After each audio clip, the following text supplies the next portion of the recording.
అందరికీ నమస్కారం. మీడియా మిత్రులందరికీ. రాజు గారు ఇప్పుడే వెళ్ళిపోయారు కానీ అనుకోకుండా అందరి స్పీచ్ కోసం వెయిట్ చేసే వెళ్ళిండ్రు. But with his pressure I think very ఈ ఎట్లాంటి ఈవెంట్స్లో రికార్డ్ అనుకుంటా ఇంత ఫాస్ట్గా అందరూ మాట్లాడడం, లేకపోతే అందరు 10 నిమిషాలు 15 నిమిషాలు మాట్లాడుతారు. So maybe in pre release event మీరు అందరు మంచిగా మాట్లాడండి. I'll also quickly finish. Media, you might be having other events and everything. First of all, trailer looks super promising. The comedy, the emotional content, Anni, the acting, the cast is also very exciting. Some of my favorites are in there. Vanilla Kishore Garu, Tarun, who's a good friend, Abhinav Gomatam, ఇంతమంది ఉన్నారు. I think the comedy will work. And the emotional content also looks super promising. నేను ఇప్పుడు విన్న పాటలు తెలుసా నీకోసమే. I think ఇప్పుడు ఈ ఈవెంట్ తర్వాత కార్లో కూర్చోగానే ఆ పాట వింటా first, because it such a nice song. అందరు వినాలి ఈ పాట, తెలుసా నీకోసమే from this film. And to Sanjeev, మనం ఇద్దరం ఒకటేసారి ఒకటే ఇయర్లో మనం డెబ్యూ చేసినాం. And I hope with this movie you make a big success and your career, just rockets forward from here. To Chandni and Vikrant, you guys look lovely, and I hope this is a great film for you all. And Ajay, Sunil Kashyap garu, the editor, I'm sorry if, yeah. So everybody, I wish you the best, and I hope your careers, everything kicks off. And to the producers, Hari Garu and Sridhar sir, big congratulations on the trailer launch. November 14th release అవుతుంది. నేను primarily ఎందుకు వచ్చిన అంటే Sridhar sir is like family to me. He someone అంటే చా చాలామంది ఇండస్ట్రీలో ఉండడానికి చాలా పెద్ద రోల్ ప్లే చేసిన మనిషి Sridhar garu. From Tarun Bhaskar to Vivek Athreya to my brother Vijay Deverakonda. Because Pelli Choopulu చాలామంది, ఎంతోమంది ప్రొడ్యూసర్స్ ఒక విధంగా ఈ సినిమా థియేటర్లో ఆడదు అనేటోళ్ళు, శ్రీధర్ సార్ ధైర్యం చేసి దాన్ని ముందుకు తీసుకెళ్ళిండ్రు. అండ్ నాకు అసలు థాటే లేకుండా ఇట్లా యాక్టింగ్లో వచ్చి ఏదో కెరియర్ బిల్డ్ చేద్దాం అనుకున్నప్పుడు శ్రీధర్ గారు వచ్చి I want give you an opportunity అన్నారు. And that's how you also have that reason in Baby's success, because if I didn't do Dorsani, I don't think Baby would have been made. So thank you. And what I like about Sridhar sir more than anything is his will, his determination. ఏది ఇట్లా ఊరికనే వదిలేడు, గట్టిగా పనిచేస్తాడు ప్రతిదానికి. So I hope త్వరలో that big success comes under your name, and it will happen very soon, I think. So I hope you all watch this movie on November 14th, and bless the whole team with your love and your praise. Interest అయితే వచ్చింది మా అందరికీ చూడాలి అని చెప్పేసి. Sir నా career start నుంచి మీరు ఇందాక కూడా మాట్లాడారు, నేను ఒక చిన్న కాన్సెప్ట్ మీద సినిమాలు తీస్తూ ఉంటానని చెప్పేసి. బేసిక్గా చాలామంది డైరెక్టర్స్ మీ దగ్గరకు వచ్చి ఆ కాన్సెప్ట్ ఈ కాన్సెప్ట్ అని చెప్తారు, ఓకే. బట్ మీకంటూ ఓన్గా ఏదైనా ఒక ఐడియా ఉందా, ఈ కాన్సెప్ట్ మీద నేను జనాలకు ఒక సినిమా తీసి చూపించాలి, ఇప్పటివరకు ఎక్కడ లేనిది జరగంది అని ఏమన్నా ఒక మీ ఐడియాలజీ? అలాంటి యాజ్ ఎ ఫిల్మ్ మేకర్గా ఏది ఎక్సైట్ అవుతే అది ముందుకు తీసుకెళ్ళాం అంతే. సో బేసిక్గా అలా ఏదో చెయ్యాలి అట్లా ఏం లేదు. ఒకటైతే ఉంది అంటే బేసిక్గా, అంటే ఇప్పుడు ఈ సంతాన ప్రాప్తిరస్తు 7 years నుంచి ట్రావెల్ చేస్తున్నాం ఈ కాన్సెప్ట్తో. యా, అంటే అత్యధిక జనాభా కలిగిన భారతదేశంలో అత్యధిక ఫర్టిలిటీ సెంటర్లు ఉన్నాయి, ఇన్ఫర్టిలిటీ క్లినిక్స్ ఉన్నాయన్నమాట. That's what inspired us to bring this movie. 2018 నుంచి me and Sanjeev are working on the script అనమాట. ఇన్ని సంవత్సరాలు పట్టింది. అలానే క్రికెట్ బెట్టింగ్ పైన ఒక చిన్న స్టోరీ ఉంది. ఇట్ హ్యాపెండ్ ఇన్ 2019 నుంచి అనుకుంటున్నాం, దాన్ని ట్రావెల్ చేస్తూనే ఉన్నాం. ఆ రోజు వస్తుంది అది తీయడానికి కూడా. అలా it's only excitement, personal excitement అంతే. వెయిటింగ్ సార్ మేము కూడా. Yeah, thank you. విక్రాంత్ గారు హాయ్ అండి. సో అదే డిఫరెంట్ కాన్సెప్ట్ ఆఫ్ ఫిలిం అందరూ అడుగుతున్నదే రొటీన్గా. బట్ ఈ సినిమా మీద బేస్ కంప్లీట్గా ఒక పాయింట్ మీద వెళ్తుందన్నారు, ఎంటర్టైన్మెంట్ అంటున్నారు. సో రన్ టైం బట్టి ఆడియన్స్ అంటే ఇప్పుడు థియేటర్కి రావడం అనేది చాలా డిఫికల్ట్ టాస్క్ ఉంది. సో ఈ కాన్సెప్ట్ మీద ఎంతవరకు ఆడియన్స్ పుల్ ఆఫ్ చేయొచ్చు అనుకుంటున్నారు? అంటే ఒకటి, can hear me? Okay. So run time is very crisp అండి ఈ మూవీది. It's around 2 hours 10 minutes, 2 hours 15 minutes. కానీ కాన్సెప్ట్ చుట్టూతో సినిమా తిరుగుతుంది, కానీ there is just so many layers to the story.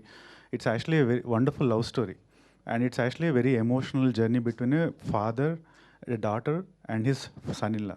So ఈ లేయర్స్ అన్నీ ఉన్నాయి యాక్చువల్గా. సో ఇట్స్ నాట్ జస్ట్ ఏదో ప్రీచిగా జస్ట్ ఈ పాయింట్ గురించి మేము 2 hours డీల్ చేయడం అనేది ఉండదు. So the movie has so many layers. The audience will enjoy, they will entertain, వాళ్ళు నవ్వుతారు, ఏడుస్తారు, ఒక మంచి ఒక ఫీలింగ్తో బయటకు వెళ్తారు. సో ఎక్కడ ఆడియన్స్కి బోర్ కొట్టే ఛాన్స్ అయితే లేదండి. నేను I can guarantee that full on 2 hours 20 minutes, 2 hours 15 minutes వాళ్ళు థియేటర్లో కూర్చొని నవ్వుతారు, బాధపడతారు, లాస్ట్లో వచ్చేటప్పుడు ఒక మంచి మనసుతో బయటకు వస్తారు. సంజయ్ గారు సార్, టైటిల్లో ఉండే కొన్ని ఎలిమెంట్స్ కానీ లేదంటే మీరు చూపించిన ట్రైల్లో కానీ ఎలాంటి వెల్గారిటీ లేదు, బట్ ఆర్గానిక్ కామెడీ అనేది ఈ కాలంలో సినిమాల్లో మిస్ అవుతూ వస్తుంది. సో రీసెంట్గా కొన్ని movies which preferring organic comedy, మళ్ళీ ఆ పాత ఓల్డ్ టైప్ ఆఫ్ ఫిల్మ్స్ లాగా. సో ఇందులో ఎంటర్టైన్మెంట్ బేస్ కాన్సెప్ట్ మెసేజ్ ఉన్నా there is some entertainment in the film. So అది ఆర్గానిక్గానే వెళ్తుందా కంప్లీట్గా? యా అండి, వెరీ ఆర్గానిక్. అంటే మేము స్క్రిప్ట్ స్టేజింగ్ నుంచే మధుర శ్రీధర్ గారు వెరీ క్లియర్గా చెప్పారనమాట. మనం ఒక ఫ్యామిలీని టార్గెట్ చేయాలి, లవ్ స్టోరీ మెయిన్గా మనం చెప్పాలి దీంట్లో. సో ఎక్కడ వల్గారిటీ ఉండొద్దు అని ఫస్ట్ నుంచే వీ హ్యావ్ డిసైడెడ్. సో ఆ రైటింగ్ స్టేజ్లో కూడా నేను, మా దావుద్ గారు, screen play writers, we have decided not to cross the line, అటు వెళ్ళొద్దనే ఫిక్స్ అయిపోయాం. అండ్ మా కళ్యాణ్ రాఘవ్ డైలాగ్ రైటర్ కూడా he was very conscious, fun తీసుకురావాలి but never cross the line. So ఆ విధంగా యువర్ ఆల్వేస్ కాన్షియస్, ఎటువంటి ఆ లైన్ దాటొద్దు అనే దాంతోనే ఉన్నాం. ఎస్. చాందిని గారు, హాయ్ అండి. హాయ్ అండి, దిస్ ఈజ్ రాణి. సో మీరు ఇప్పటి వరకు చేసిన క్యారెక్టర్స్ అన్నీ కూడా గుర్తుండిపోయే క్యారెక్టర్స్. అలాగా సంతాన ప్రాప్తిరస్తు అనేది ఇప్పటి వరకు మీరు చెప్పినట్లుగా సెన్సిటివ్ పాయింట్, ఎవరు టచ్ చేయని పాయింట్, మేల్ ఫెర్టిలిటీ గురించి చెప్పేది. సో మీ క్యారెక్టర్ కూడా అంతే, అంటే ఎమోషన్స్ కావచ్చు, ఆ వెయిట్ కావచ్చు ఉన్న క్యారెక్టర్ అనిపిస్తుంది. సో ఎలా అడాప్ట్ చేసుకున్నారు? అండ్ ఈ చాందిని గారి క్యారెక్టర్ ఈ పర్టికులర్గా ఈ సినిమాలో ఎంతవరకు గుర్తుంటుంది ఆడియన్స్కి? ఈ పాత్ర కళ్యాణి అనే పాత్ర పోషించడానికి మెజారిటీ నాకు ఆ బ్యాక్గ్రౌండ్ రీసెర్చ్ కానీ, ఆ సైన్స్ బ్యాక్డ్ ఇన్ఫర్మేషన్ కానీ, ఎందుకంటే చాలా in terms of factual information చాలా రీసెర్చ్ చేసి పెట్టిన అంశాలు ఉంటాయి సినిమాలో. సో నా క్యారెక్టర్కి నేను ప్రిపేర్ అవ్వడానికి నాకు చాలా హెల్ప్ చేసింది మా ఈ డైరెక్టర్ సంజీవ్ రెడ్డి గారు.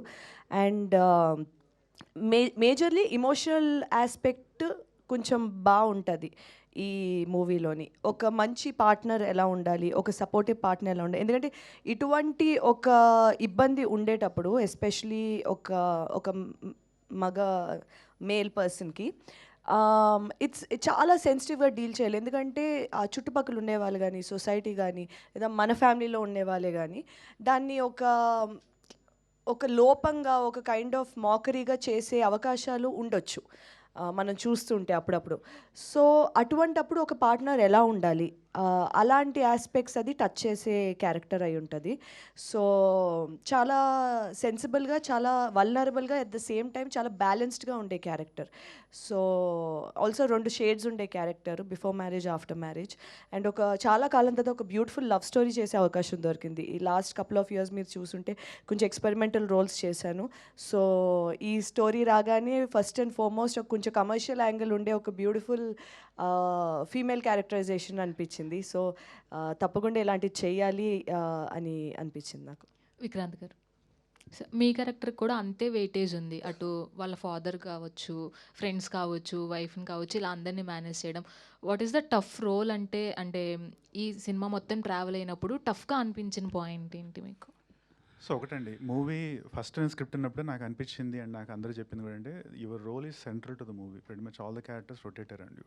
సో నువ్వు సెకండ్ మూవీకి ఇంత పెద్ద రోల్ తీసుకొని నువ్వు క్యారీ చేయగలుగుతావా? అండ్ ఇక్కడ చూస్తేనేమో స్టాల్ వర్డ్స్ బేసిక్గా ఓ పక్క తరుణ్ భాస్కర్, వెన్నెల కిషోర్, అభినవ్ గౌతమ్, చాందిని, మురళీధర్ గౌడ్, సో వీళ్ళందరి మధ్యలో నువ్వు ఎమోట్ చేస్తూ చేయగలుగుతావా అనేది that was the toughest thing. So ఈ పాయింట్లో నేను అంటే ఎవరికైనా థ్యాంక్స్ చెప్పాలంటే అది డైరెక్టర్ గారండి. ఆయన గైడ్ చేశారు, ఆయన గైడెన్స్తో నేను చేయగలిగాను యాక్చువల్గా. అండ్ మాకు టఫెస్ట్ అనిపించిందంటే మీరు నన్ననే కాదు ఇండస్ట్రీలో ఎవరిని అడిగినా చెప్తారు the toughest emotion to emote in the movie industry is comedy. Comedy చేయడం అనేది, కామెడీ పండడం అనేది చాలా కష్టం అది. సో ఆ పార్ట్ అంటే చాలా కేర్ఫుల్గా చేయాల్సి వచ్చింది. బట్ ఇంకోటి ఏంటంటే ఆ జర్నీలో మీరు చూస్తే చైతన్య ఆర్కి చాలా అంటే first he is actually happy go lucky guy, ఎప్పుడు నవ్వు ఫేస్ పెట్టుకుని ఉంటాడు. సరే అయిపోయింది ఇంటర్వెల్ తర్వాత నుంచి ఒక స్ట్రెస్డ్ అవుట్ గై, ఒక టెన్స్డ్ ఉంటాడు. సరే అయిపోయింది ఒక last 20 minutes is a very emotional guy, ఏడుపులు అన్ని రకరకాల ఆర్గ్యుమెంట్స్. సో సో ఆ ఆర్క్ ఉంది కదా బేసిక్గా ఇన్ని రకాల ఎమోషన్స్ షో చేయడం అనేది డెఫినెట్గా it takes a lot of planning, lot of homework and everything. So homework నేను చేశాను, మా డైరెక్టర్ గారు అలాగే గైడ్ చేశారు. So I think it came out well and you guys will be the judge of it when you watch it in theatres on November 14th. All the best అండి. సంజీవ్ గారు. Sir ఇటువంటి sensitive points touch చేసినప్పుడు కొన్ని boundaries ఉంటాయి. So అటు ఇటు అవ్వకూడదని అది manage చేయడం చాలా కష్టం. సో ఈ మూవీలో ఆ సెన్సిటివ్ పాయింట్ని చెప్తూనే బౌండరీస్ని క్రాస్ చేయకుండా ఏ విధంగా చెప్పారంటే మీరు ఏం చెప్తారు సార్? మీరు అంటే ఇష్యూయే అంటే మేము ఎక్కడ ఈ ఇష్యూని ఫన్ చేయలేదండి. డెఫినెట్గా ఆ సిచ్యువేషన్స్ని ఫన్గా క్రియేట్ చేసాం. ఎందుకంటే మనం పెరుగుతున్నప్పుడు లైఫ్లో చాలా స్ట్రగుల్స్ ఫేస్ అవుతూ ఉంటాం. హ్యూమర్ అనేది ఒకటి మనల్ని ఆ స్ట్రగుల్స్ని యాక్సెప్ట్ చేయిస్తుంది. సో మేము దీని చుట్టూ హ్యూమర్ చేయడానికి, ఫన్ యాడ్ చేయడానికి కారణం ఈ ఇష్యూని చాలామంది రిలేట్ అవ్వాలి.